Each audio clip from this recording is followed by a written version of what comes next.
My other favorite position sitting inside the cabin is sitting on one of the pipe burrs, the windward one, of course, and I sleep on the windward one.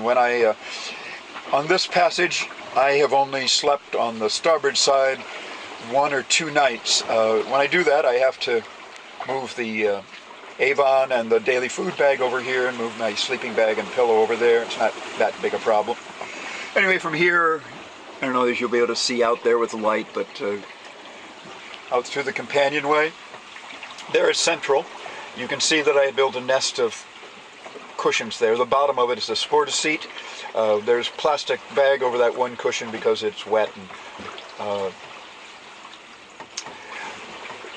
at a time when all the water was coming down below, I developed severe saltwater rash and boils. They've cleared up. We've had 3 or 4 days that haven't been so wet, and so they've cleared up fairly quickly. Up there is sort of ordered chaos. Because this is a long passage somewhere between 5,500 and 6,000 miles, I've had to provision for more than 60 days, and I normally have 20 gallons of water on the boat in 4 or 5 gallon jerry cans, but I took 3 extra containers of 15 liters each, which is about 8 gallons on board, and extra food and provision. Some of those are in the plastic bags up there.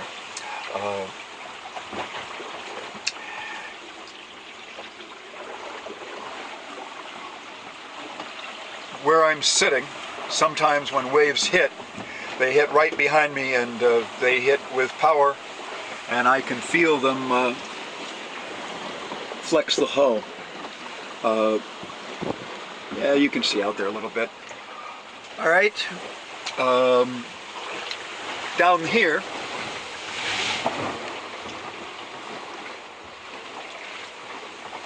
is my chart plotter, which is an iPhone.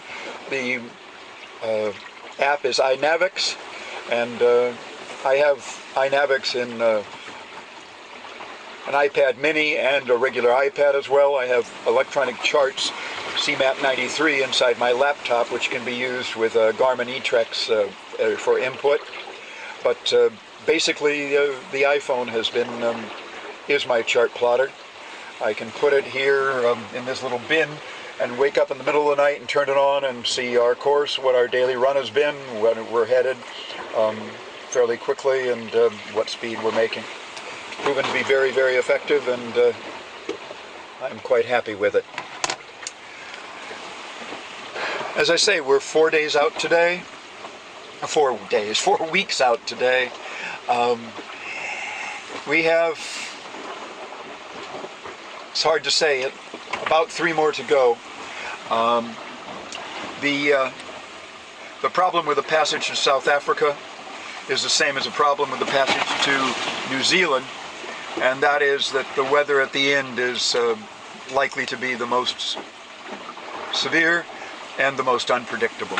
We're still in the trade winds now, even though it's reinforced. The trades have been strong this year here, since we got away from Australia, and it's blowing in the low 20s now.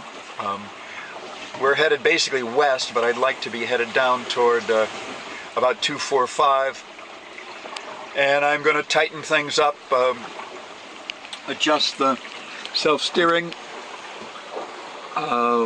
looking out into the cockpit.